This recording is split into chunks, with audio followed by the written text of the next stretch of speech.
Nah, pada kajian ke-11 ini ya kita khusus membahas masih surah Al-Fatihah, tapi bahasannya berkaitan dengan balaghah. Dan di dalam hadhihi surah, surat Al-Fatihah ini maksudnya Al-Karimah yang mulia, terdapat anwa' beberapa jenis al-fasahah, keindahan bahasa. Fasahah itu keindahan bahasa, kefasihan bahasa. Wal balaghah, dan gaya bahasa. Jadi dia menjelaskan di dalam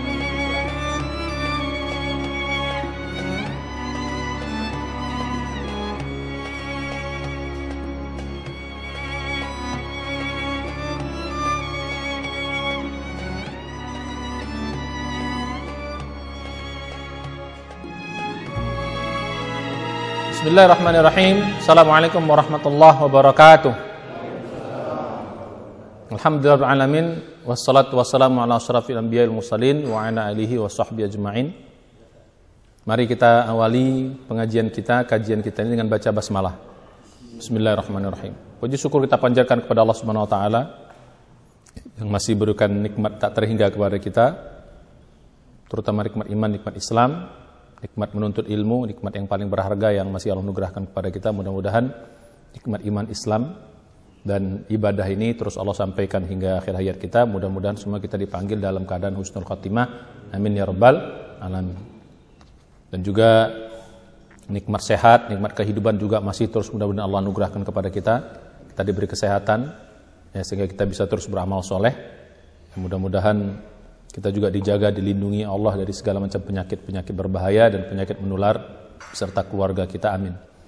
Salawat serta salam marilah kita sampaikan kepada junjungan kita semua Nabi besar Muhammad sallallahu alaihi wasallam, dan juga kepada keluarganya, para sahabatnya serta umat yang setia mengikuti jejak langkah beliau hingga hari kiamat. Mudah-mudahan kita semua istiqomah mengikuti sunnah beliau semaksimal yang kita bisa. Mudah-mudahan di hari kiamat kita bisa bertemu beliau, mendapat syafaat dari beliau, ya bisa masuk dalam surganya Allah. Amin ya rabbal alamin. Alhamdulillah kita kembali kaji tafsir ya, kitab Muhammad Ali As-Sobuni, kitab Sofatut Tafasir, yang pada kali ini kita sudah masuk episode yang ke-11 ya, ini episode yang ke-11. Bagi yang baru bergabung dalam kajian ini, silahkan lihat episode pertama sampai episode ke-10 untuk menambah wawasan, karena ini saling berkaitan ya. Mudah-mudahan kita bisa terus mengikuti kajian ini. Nah, pada kajian ke-11 ini ya kita khusus membahas masih surah Al-Fatihah, tapi bahasannya berkaitan dengan balaghah. Balaghah itu artinya gaya bahasa Al-Qur'an. Jadi keindahan Al-Qur'an itu terletak nanti pada bahasan al-balaghah ini. Ya. Jadi gitu. Jadi kita sudah dalam kaji kitab ini ada 3 pembahasan ya. Pembahasan pertama itu pembahasan kata per kata dalam Al-Quran. Sedikit kita ulang kaji kata per kata. Jadi makna per kata itu dibahas oleh beliau ya, Syekh Muhammad Ali As-Sobuni. Jadi kita tahu makna kata per kata. Yang kedua, makna kata itu dimasukkan dalam kalimat. Itu namanya tafsir. Dalam bab tafsirnya atau kajian tafsirnya. Ya. Karena ada satu kata, begitu dia berdiri sendiri maknanya ini, tapi begitu dia bergabung dengan makna yang lain, dia terjadi makna-makna yang khusus. Jadi gitu. Nah, yang ketiga baru pembahasan tentang balaghahnya, gaya bahasanya. Ya. Jadi gitu. Di dalam kitab As-Sobuni, mengapa kita menggunakan kitab ini, karena bagus sekali untuk kita memahami keindahan Al-Qur'an dalam kitab ini. Nah, jadi belajar ilmu al-balaghah artinya gaya bahasa. Nah, gaya bahasa itu tidak bisa diterjemahkan, Pak. Tidak bisa diterjemahkan gaya bahasa itu. Makanya Quran ini sebenarnya kalau kita baca terjemahan, ya maknanya kita dapat, tapi gaya bahasanya kita nggak dapat. Justru indahnya Quran, ya, yang sampai tidak bisa ditantang orang untuk melakukan, membuat seperti Quran ini, salah satunya adalah dari sisi balaghah itu, keindahan Al-Quran. Nah, hari ini kita bahas. Langsung kita masuk pada kajian kitab ini. Ya, ini agak panjang bahasannya, langsung kita pada intinya saja. Ini ada poin 1, 2, 3 Tapi nanti di 3 diulang lagi. Jadi dalam kajian balaghah ya, yang menyaksikan ini bisa lihat kitab As-Sabuninya, kitab Sifat Tafsir, kajian al-balaghahnya. Ya, ini ada 3 bahasan, 1, 2, 3. Tapi di di bahasan ketiga itu sebenarnya diulang lagi 1, 2. Ya, jadi makanya langsung kita masuk supaya lebih ringkas, kita langsung masuk ke ketiganya saja. Karena di bab ketiga ini juga 1, 2-nya dibahas supaya tidak berulang. Ya, kita baca. Ini bahasan balaghah yang ketiga. Qala fil bahril al-muhit. Ya, jadi ternyata Muhammad Ali As-Sabuni ini mengutip dari tafsir yang lain, tafsir yang membahas tentang al-balaghah, namanya tafsir karangan ya. Jadi bunyi tafsirnya al-bahri al-muhit. Bahr itu lautan, al-muhit itu yang luas, atau bahasa kitanya samudra. Jadi satu kitab tafsir namanya, ini karangan Ibnu Hayyan ya, Al-Andalusi ya, itu sangat bagus, dia berkaitan dengan ilmu-ilmu bahasa dalam kitab Bahrul Al-Muhit ini. Dia berkata, maksudnya penulis Bahrul Al-Muhit ini, Ibnu Hayyan ini, dalam kitabnya ya, nama kitabnya Samudra. Bahrul Muhit itu samudra, saking luasnya, maksudnya begitu. Wa fi hadhihi surah al-karimati min anwa'i al-fasahati wal balaghah anwa'un. Wa dan fi di dalam hadhihi surah, surat Al-Fatihah ini maksudnya al-karimah yang mulia, min terdapat anwa' beberapa jenis al-fasahah, keindahan bahasa. Fasahah itu keindahan bahasa, kefasihan bahasa. Wal balaghah dan gaya bahasa. Jadi dia menjelaskan di dalam surah Al-Fatihah anwa, jenis-jenis itu apa saja. Ternyata di sini ada 10 jenis, dijelaskan di sini ada 10 jenis ya, atau 10 bahasan tentang keindahan bahasa dalam surah Al-Fatihah itu. Nah, apa yang 10 itu? 1, al-awwal husnul iftitahi wal bara'atu al-matla'. Apa maksudnya? Husnu ya, baik, al-iftitah pembukaan, maksudnya pembukaan yang baik atau pembukaan yang bagus. Jadi Al-Fatihah itu ternyata dibuka dengan pembukaan yang bagus. Apa itu? Bismillahirrahmanirrahim. Jadi ternyata Pak, dalam balaghah itu Pak, pembukaan itu menentukan apa namanya, suatu pembicaraan. Jadi kalau pembukaannya bagus, itu udah orang udah terpukau semua. Nah, jadi di sini pembukaan. Ya kayak main catur lah ya. Main catur itu kan kemenangan kan terletak pada pembukaannya. Nah, kira-kira begitu. Ini pembukaannya indah. Husnul iftitah, pembukaan yang indah, yang bagus. Wa bara'atul matla', hampir sama tuh. Bara'ah itu artinya kemahiran al-matla' di dalam memulai pembicaraan. Al-matla' itu memulai pembicaraan. Jadi keindahan pembukaan Al-Quran dan kemahiran dalam membuka pembicaraan. Apa itu ya? Bismillahirrahmanirrahim. Ternyata Pak, dalam sejarah kalau kita lihat bahasa Pak, orang Arab belum pernah Pak ya membuka suatu apa itu dengan kata-kata Bismillahirrahmanirrahim, belum pernah. Jadi makanya ini terpukau ketika orang dibuat Bismillah ini. Ya, jadi gitu. Itu maksudnya. Jadi maksud pembukaan itu ada kata-kata Bismillahirrahmanirrahim. Itu bahasan yang pertama. Ya makanya kita juga dianjurkan setiap pembicaraan, setiap apa dibuka dengan barang siapa yang membuka dengan Bismillah itu menunjukkan apa yang dilakukan setelah itu pasti sesuatu yang baik, pasti sesuatu yang indah, pasti sesuatu yang bermanfaat. Gitu. Yang kedua, bahasan yang kedua, balaghah yang kedua adalah al-mubalaghatu fi tsana'i li ifadati al-istiqra'.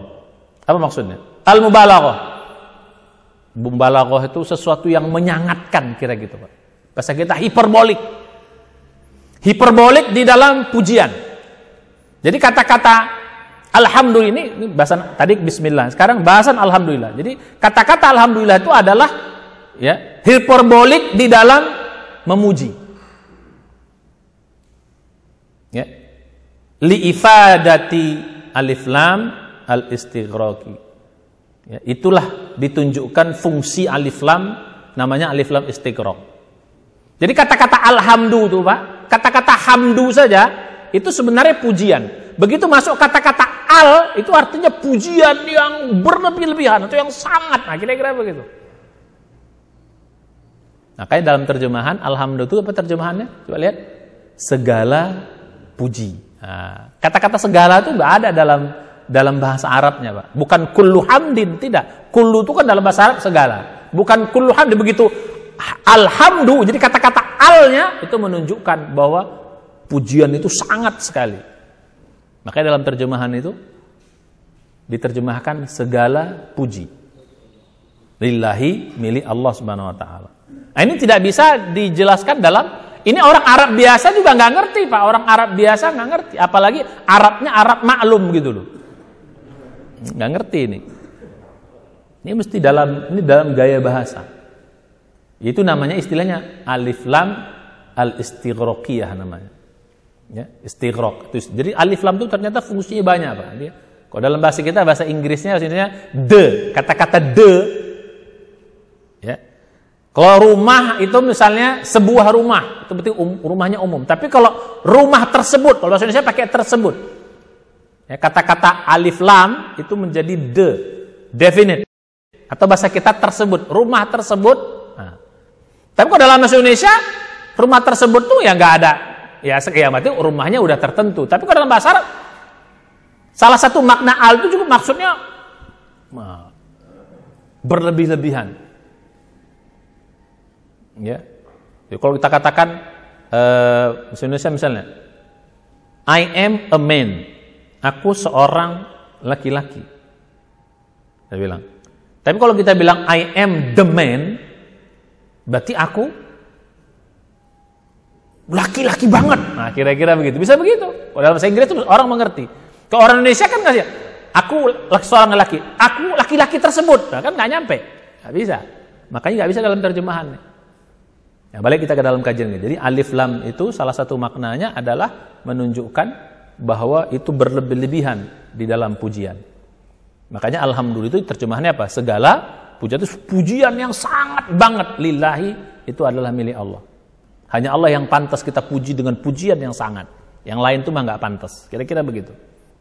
Atsani, atsalif. Ya, bahasan balaghah yang ketiga.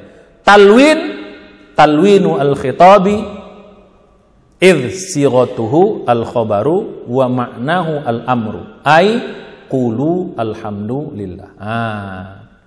Jadi yang kedua, ini bahasan tetap masih dalam surat Al-Fatihah, ayatnya alhamdulillah. Talwinul khitab. Talwin itu artinya mewarnai, al-khitab pembicaraan. Jadi mewarnai pembicaraan dalam kalimat alhamdulillah alamin. Idh sighatuhu khabar, bentuk kalimatnya khabar, kalimat alhamdulillah itu bentuk kalimatnya khabar, Pak. Khabar itu artinya pernyataan. Wa ma'nahu, tapi maknanya al-amru, perintah. Maknanya perintah. Maksudnya adalah qulu alhamdulillah. Jadi kata-kata alhamdulillah itu, walaupun khabar itu bahasa kita apa ya? Pernyataan. Ya. Segala puji bagi Allah itu pernyataan. Pernyataan itu umum. Tapi ternyata maksudnya adalah qulu, katakanlah oleh. Jadi alhamdulillah ternyata maksudnya, makanya dalam terjemah itu atau dalam tafsir yang benar itu alhamdulillah, katakanlah oleh kalian alhamdulillah. Ini namanya talwinul khitab. Maksudnya apa? Kalimatnya orang ketiga, tapi maksudnya perintah. Bahasa Indonesia ada nggak kayak gitu ya? Ya. Jadi kayaknya bahasa Indonesia nggak ada itu. Mungkin yang lain ada ya. Jadi kalimatnya berita, tapi maksudnya perintah.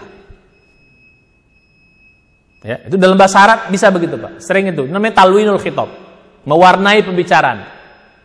Ya, ini namanya perintah yang bahasa kita yang indah. Jadi kita nggak menyuruh, kau pergi, kau ini, nggak begitu. Tapi kalimatnya berita, tapi maksudnya perintah. Jadi gitu. Ya, itu dalam bahasa Arab sering seperti itu. Ya, jadi itu namanya talwinul khitab. Jadi alhamdulillah itu artinya apa? Secara bahasa, katakanlah oleh kalian alhamdulillah. Jadi perintah, karena perintah, ya kita harus mengerjakannya. Jadi dalam segala hal katakan alhamdulillah. Itu yang ketiga. Ar-rabi, yang keempat, al-ikhtisas fi qawlihi lillah. Oh, ternyata kata-kata lillah itu ikhtisas, Pak. Ikhtisas maksudnya hanya. Ya, pengkhususan. Jadi alhamdulillah itu terjemahannya Pak. Segala puji hanya milik Allah. Nah, jadi kalau kita terjemahkan lebih lengkap, katakanlah oleh kalian segala puji hanya milik Allah. Itulah makna alhamdulillah. Sama-sama semuanya. Alhamdulillah artinya apa? Katakanlah oleh kalian segala puji hanya milik Allah. Jadi mulai sekarang kalau kita memahami makna alhamdulillah itu begitu. Katakanlah oleh kalian segala puji hanya milik Allah. Itu hanya bisa diketahui dalam ilmu balaghah. Itu yang keempat. Yang kelima, al-khamis, al-hadfu kahadfi siratin min qawlihi ghairil maghdubi alaihim waladdallin. Ya. Oh, ini yang kelima ini kayaknya nanti kita bahas di ujung saja. Ini justru yang bagus yang keenam. Biar ayatnya ngurut. Ya. Yang keenam kita mulai. Nanti yang kita balik kelima. As-sadis yang keenam, takdim wa ta'khir. Jadi dalam iyyaka na'budu wa iyyaka nasta'in itu ada takdim ta'khir. Harusnya Pak, iyyaka na'budu itu begini. Na'budu iyyaka ya, atau na'buduka. Kalimat harusnya biasanya itu wa nasta'inu iyyaka. Sebenarnya itu kalimat umumnya itu sebenarnya begitu. Na'buduka wa nasta'inuka. Jadi iyyaka itu sebenarnya letaknya di depan, di belakang, bukan di depan. Kalau dalam bahasa Indonesia Pak, SPOK. Atau SPOK, subjek, predikat, objek. Dalam bahasa Arab kan, subjek dulu, terus bahasa Indonesia, terus predikat, terus objek. Ini kan urutannya. Kalau dalam bahasa Arab Pak, objek itu memang di belakang. Tapi dia boleh kita kedepankan. Contoh misalnya gini, saya makan nasi dalam bahasa Indonesia. Nasi saya makan. Itu dalam bahasa Indonesia sama saja maksudnya. Betul tuh betul. Saya makan nasi saya makan, sama nggak maksudnya? Dalam bahasa Arab itu bisa beda Pak, balaghahnya beda. Iyyaka na'budu dengan na'budu iyyaka, iyyaka nasta'in dengan nasta'inu iyyaka atau nasta'inuka. Jadi iyyaka itu tambahan saja. Ya, boleh nggak dipakai. Kalau di depan dipakai iyyaka, kalau nggak pakai dia na'buduka wa nasta'in. Kenapa dikedepankan? Ini yufidu ikhtisas, menunjukkan hanya. Nah, jadi kalau kita bilang na'budu iyyaka, kami menyembah engkau ya Allah. Tapi kalau kita bilang iyyaka na'budu, hanya kepada engkau kami menyembah. Jadi begitu dibalik dia, di belakang menjadi ke depan, maknanya jadi hanya. Wa nasta'inu iyyaka, itu maksudnya apa? Kepada engkau kami mohon pertolongan. Tapi kalau iyyaka nasta'in, hanya kepada engkau kami memohon pertolongan. Jadi dibalik itu maknanya jadi lebih dalam. Jadi kalau kita bilang tengok bahasa Indonesianya, saya makan nasi, dengan nasi saya makan itu beda. Kalau kita bilang nasi saya makan, berarti hanya nasi yang saya makan. Nah, kira-kira begitu. Barusan kan disiapkan tahu tuh kan. Jadi kalau saya bilang saya makan tahu, berarti saya bisa makan yang lainnya. Bisa makan combroknya, bisa makan burasnya gitu. Tapi kalau saya bilang nasi saya makan atau tahu saya makan, itu berarti tahu doang, yang lain enggak. Nah, dalam bahasa Arab kayak gitu Pak. Maka dalam bahasa Indonesia nggak bisa, nggak dapat ini. Jadi iya, makanya iyyaka na'budu itu kalau kita dalam tafsir tuh, makanya apa? Hanya kata-kata hanya kepada engkau nggak ada dalam bahasa Arabnya itu Pak. Hanya kepada engkau itu nggak ada. Kalau dalam bahasa Arab kata-kata hanya itu innama. Dalam bahasa Arab kata-kata innama itu hanya. Tapi nggak ada kata-kata innama. Dari mana kita tahu hanyanya? Dipindahkan objeknya ke depan. Paham maksudnya? Itulah kasih bilang tadi. Ini nggak bisa diketahui kecuali dengan balaghah. Dalam bahasa Arab begitu. Ya. Jadi iyyaka na'budu wa iyyaka nasta'in. Hanya kepada engkau kami menyembah. Itu dalam bahasa Arab namanya takdim. Jadi kalau yang di depan dikebelakangkan, yang di belakang dikedepankan, itu bisa mengubah makna menjadi hanya. Itu iyyaka na'budu wa iyyaka nasta'in. Nah, sekarang masuk kita kepada yang ketujuh. Nanti kita masuk ke yang kelima. Yang kelima ini kayaknya agak aneh nih, kok siratal mustaqim kok di kelima dibahas. Nah, sekarang at-tasrih ba'dal ibham. Ya, dari yang umum atau yang samar ya, dijelaskan kemudian detailnya. Ya, at-tasrih Maksudnya jelas ba'dal ibham, setelah yang samar. Dari mana? As-siratal mustaqim thumma fassarahu biqauli siratal ladzina an'amta 'alaihim. Nah, jadi gitu. Jadi ketika kita bilang tunjukkan kami jalan yang lurus itu masih umum, Pak. Apa jalan yang lurus itu? Masih samar. Ibham itu samar. Allah jelaskan apa yang dimaksud dengan jalan yang lurus. Jalan yang lurus itu adalah apa? Ditafsirkan oleh Allah berikutnya, jalan yang lurus itu adalah jalan orang-orang yang telah engkau beri nikmat kepada mereka, bukan jalan yang dimurkai dan bukan juga jalan yang sesat. Nah, itu tafsirnya. Jadi bahasa Arab atau Quran itu sering gitu, Pak. Disebut yang umum, habis itu dijelaskan detailnya. Apa maksudnya? Itu namanya apa? Tasrih ba'dal ibham. Jadi kalau bahasa kita dalam Indonesia itu, nah ada namanya deduktif, ada namanya induktif. Pernah dengar kata-kata kalimat deduktif?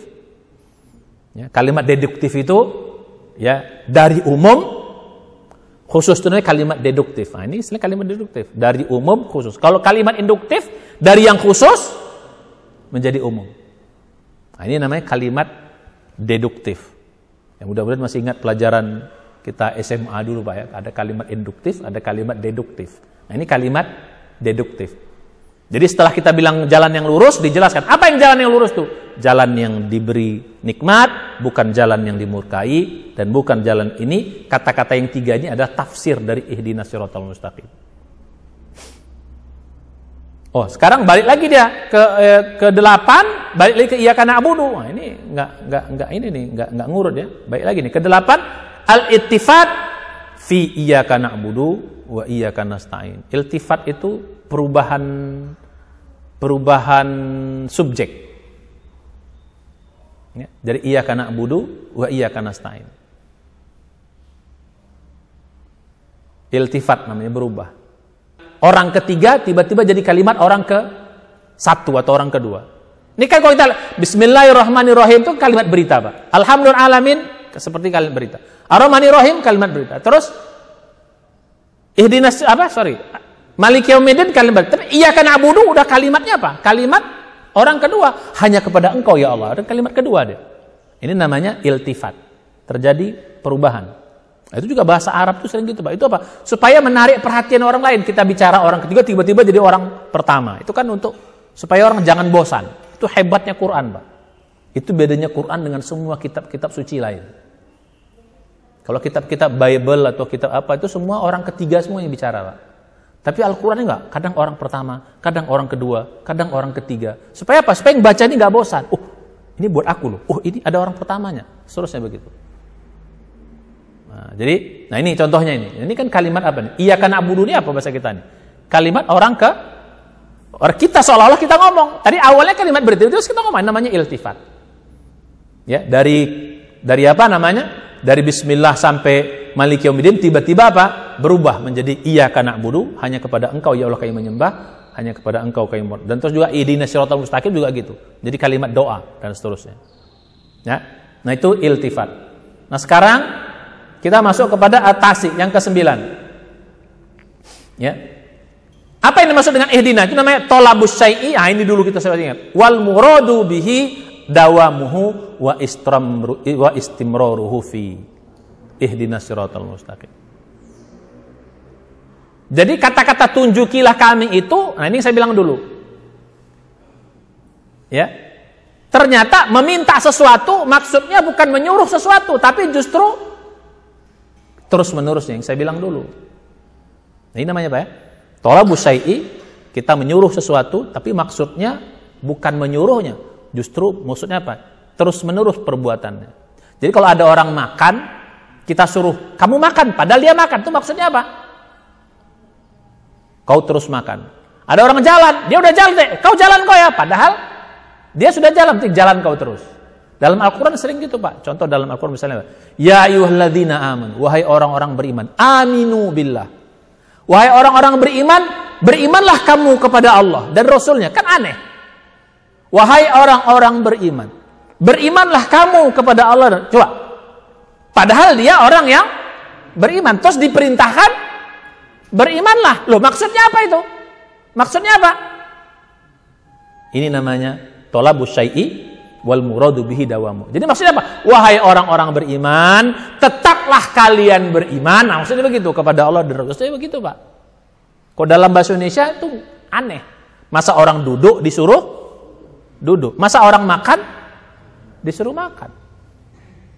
Nah, dalam bahasa Arab, kalau orang sudah melakukan sesuatu, kita perintahkan juga melakukan itu juga, itu maksudnya apa? Teruskan perbuatan itu. Ya, kalau dalam Al-Quran ada kata-kata wahai orang beriman, berimanlah kamu. Itu maksudnya apa? Tetaplah kamu beriman. Itu maksudnya begitu. Itu dalam Al-Quran ada, itu dalam surah An-Nisa. Nah, jadi gitu. Maka ihdinas siratal mustaqim itu maksudnya apa? Tunjuki kami dan tetapkan kami di jalan yang lurus ini. Ai maksudnya tsabbitna alaihi. Tetapkan kami di jalan ini terus menerus. Nah, sekarang kita masuk kepada bahasan yang kelima. Saya bilang tadi, ini malah aneh dan ini enggak ngurut. Al-khamis, al-hadfu kahadfi siratin min qauli ghairil maghdubi. Jadi ada yang dihilangkan, Pak. Jadi ternyata ini efektif. Jadi yang dimaksud dengan tunjukkanlah kami jalan yang lurus, ya, jalan orang-orang yang telah engkau beri nikmat, tiba-tiba apa? Bukan yang dimurkai. Nah, kata-kata bukan yang dimurkai, maksudnya ada yang dihilangkan. Maksudnya apa? Bukan jalan orang-orang yang dimurkai. Itu maksudnya begitu. Ada kata-kata jalan yang dihilangkan, nggak perlu lagi disebut. Ini kata ini, al-hadfu itu maksudnya lebih efisien, menghilangkan seperti menghilangkan kata-kata sirat. Jadi nggak usah digunakan lagi. Jadi harusnya begini, Pak. Kalau logika bahasa biasanya, ihdinas siratal mustaqim, siratal ladzina an'amta alaihim. Terus apa? Sirati ghairil maghdubi alaihim wa siratid dallin. Nah, gitu. Wa ghairu siratid dallin. Harusnya begitu, panjangnya. Tapi Allah bikin efektif. Kata siratnya tidak diulang lagi. Cukup satu saja di depan. Habis itu apa? Ghairil maghdubi alaihim walad. Harusnya apa? Ghairu siratil ladzi ghairu siratil maghdub. Satu lagi ya. Wala as-siratud dallin. Jadi kata-kata sirat dihilangkan, enggak dibuat 2 kali atau 3 kali. Itu menunjukkan keefektifan Al-Qur'an. Nah, ini dalam bahasa Quran itu namanya apa? Namanya ijaz, Pak. Dalam Al-Qur'an itu banyak sekali kata-kata ijaz. Ijaz itu simple tapi maknanya padat. Kemana kau? Pergi, kita bilang. Itu namanya ijaz. Ijaz itu nggak perlu kita ngomong. Aku tanya sama kamu, kemana kamu pergi? Aku menjawab, kemana kamu pergi? Jawab aku. Nah, jadi nggak perlu itu lagi. Cukup, kemana kamu pergi? Nah, itu namanya ijaz, simple. Nggak perlu mengulang kata-kata yang orang sudah. Tidak perlu mengulang kata-kata orang yang. Ini namanya ijaz. Ini tidak perlu diulang lagi. Ya. Itulah keindahan Al-Quran. Namanya al-hadfu kahadfi sirat. Nah, yang terakhir, bahasan yang ke-10. Nah, ini as-sajak al-mutawazi. Sajak itu irama al-mutawazi, yang sesuai. Al-Quran ini banyak sekali kalimat-kalimat yang seimbang, Pak, sesuai ujung-ujungnya. Apa bunyi? Ar-Rahmanir Rahim, sesuai. Kita mulai dari bismillah. Bismillahirrahmanirrahim. Ujungnya apa? Mim. Ya. Ar-Rahmanir Rahim, ujungnya apa? Nun. Alhamdulillahirabbil alamin. Nun. Tapi dia Ar-Rahmanir Rahim sama. Jadi Bismillahirrahmanirrahim, Ar-Rahmanir Rahim itu ujungnya sama-sama im. Ya. Maliki yaumiddin, nun. Terus ya. Nah, ini 2. Bismillahirrahmanirrahim dengan ihdinas siratal mustaqim. Jadi 3. Jadi 7 ayat ini 3 yang ujungnya sama. 1 bismillah, kedua ar-rahmanir rahim, yang ketiga ihdinas siratal mustaqim. Apa ujungnya? Ya mim. Yang 4 lagi apa? Ya nun. Alhamdulillahirabbil alamin. Terus maliki yaumiddin. Iyyaka na'budu wa iyyaka nasta'in. Baru ujungnya ghairil maghdubi waladdallin. Nah, ini namanya as-sajak tawazi. Seimbang ujung-ujungnya, sesuai ujung-ujungnya. Dalam bahasa banyak kali, Pak. Itu makanya Quran ini nggak bisa ditiru, Pak. Coba nanti buka surah Al-Qamar. Al-Qamar tuh semua huruf ujungnya huruf ro. Surah Al-Qamar tuh surat ke-50 apa? Ke-54. Itu semua ujungnya ro. Ya. Iqtarabati sa'wan syaqqal qamar. Ujung ro semua. Ro sampai ke ujung. Bayangkan segitu banyaknya ayatnya ujungnya ro semuanya. Siapa yang bisa bikin kayak gitu? Itu hebatnya Al-Quran. Nah, itu namanya apa? Saja. Ini dalam ilmu balaghah namanya ilmu, ya, namanya ilmu badi'. Dalam balaghah itu ada 3 apa? Ada ilmu bayan, ada ilmu ma'ani, ada ilmu badi'. Jadi kalau keindahan kata di sini itu namanya ilmu badi'. Nah, inilah bahasan keindahan Al-Quran. Jadi kalau kita baca Al-Quran, Pak, waduh, dahsyat, Pak. Tahu kita asiknya belajar Quran itu. Begitu indahnya Al-Quran itu. Pantas tidak bisa ditiru oleh umat manusia. Nah, inilah bahasan kita ya tentang balaghah. Selesai kita bahas surah Al-Fatihah. Insyaallah satu kali pertemuan lagi tentang Al-Fatihah, tentang khatimahnya, penutupnya. Ya, mudah-mudahan ini bisa bermanfaat. Nah, makin lama nanti kita mulai tahu keindahan-keindahan Al-Quran. Insyaallah. Ya, mari kita tutup dengan baca hamdalah. Mudah-mudahan kita makin mencintai Quran, makin rajin mendalami Al-Quran, ya, makin faham makna Al-Quran. Ya, mari kita tutup dengan doa penutup majelis. Subhanaka alhamdulillah, sallallahu anta, astaghfiruka wa atubu ilaik. Assalamualaikum warahmatullahi wabarakatuh.